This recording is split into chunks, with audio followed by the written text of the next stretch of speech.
Lord's Day 39 is an exposition of the fifth commandment, which calls us to honour our father and our mother, that our days may be long upon the land which the Lord thy God giveth thee. Lord's Day 39 itself reads, "What doth God require in the fifth commandment? That I show all honour, love, and fidelity to my father and mother, and all in authority over me, and submit myself to their good instruction and correction with due obedience, and also patiently bear with their weaknesses and infirmities, since it pleases God to govern us by their hand."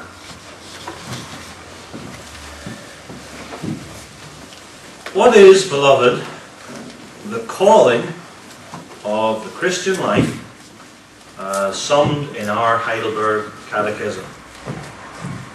And the answer in one word is gratitude, a life of thankfulness.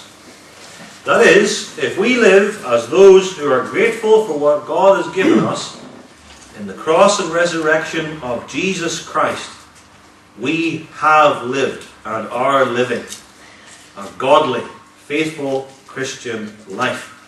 If you and I do that, beloved, all will be well, very well. But we don't always know what it is to show gratitude in every situation, and how it is we are to show it. And so God has given us the 10 Commandments as a summary of all the Bible's teaching, and particularly a summary of God's moral law. And we have the third part of our Heidelberg Catechism, which explains how we must express our gratitude to God for His deliverance of us from sin and death and hell. So this morning we come to the fifth commandment. The fifth commandment teaches us what it is to show thankfulness to God with respect to those whom He has set over us.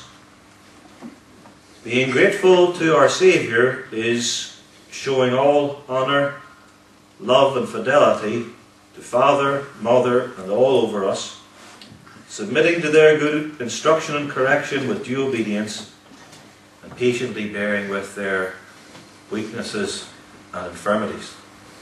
That's what it is. Let's consider then our calling in the fifth commandment. And we'll take the 3 points from the prominent verbs in answer 104.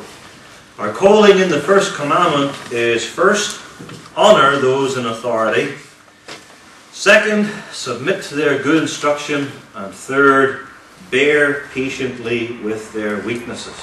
That's our calling.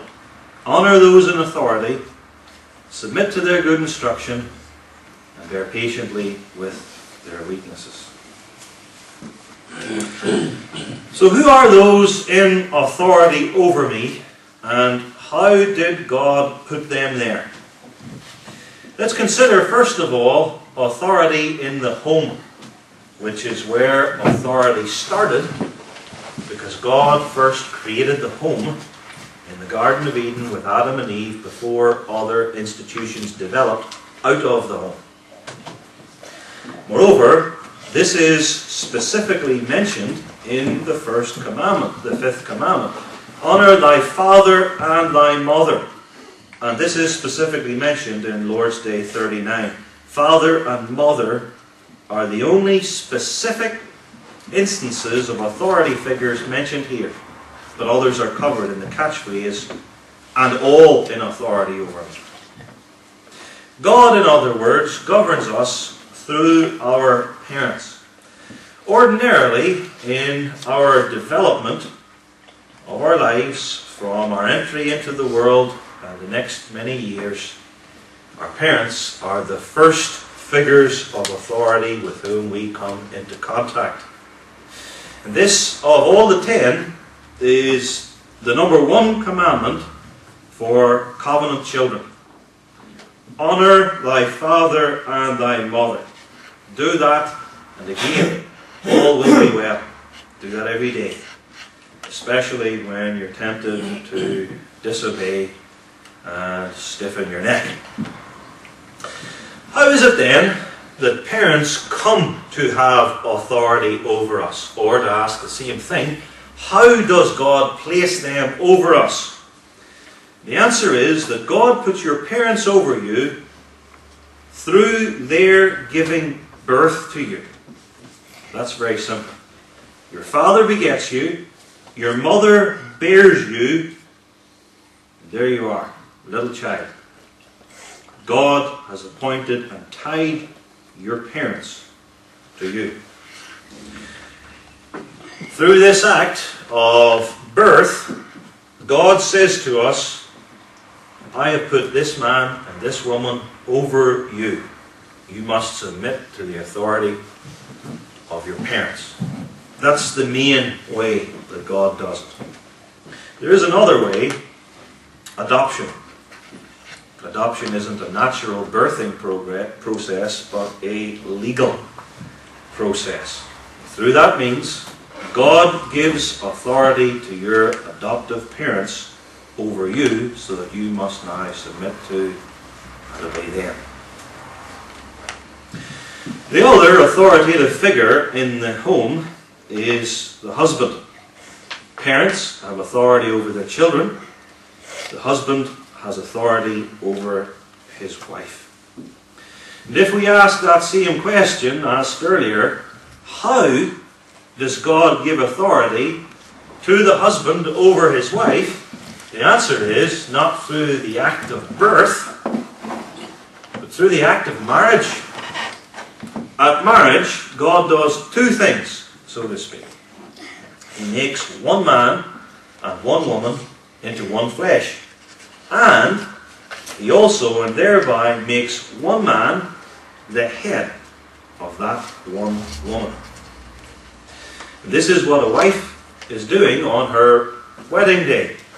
She is willing and desiring thereby to become one flesh with the one who is to be her husband. She is willing and desirous thereby to place herself under his headship. She is doing this as long as they both shall live.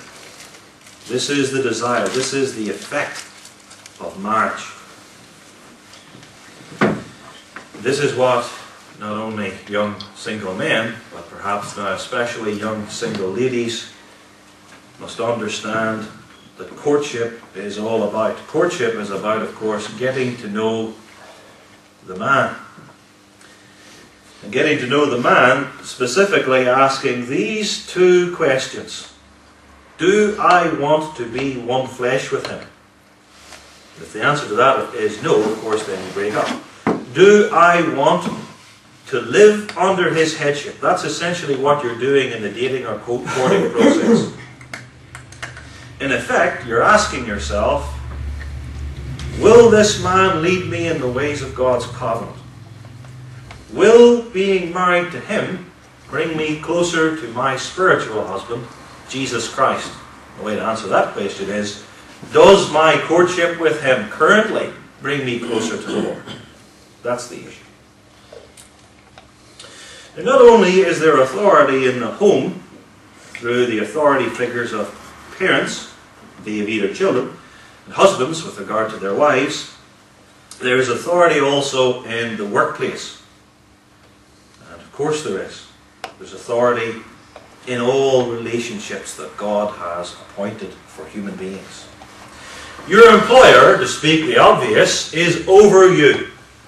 And you are under him. That's the hard fact of it all.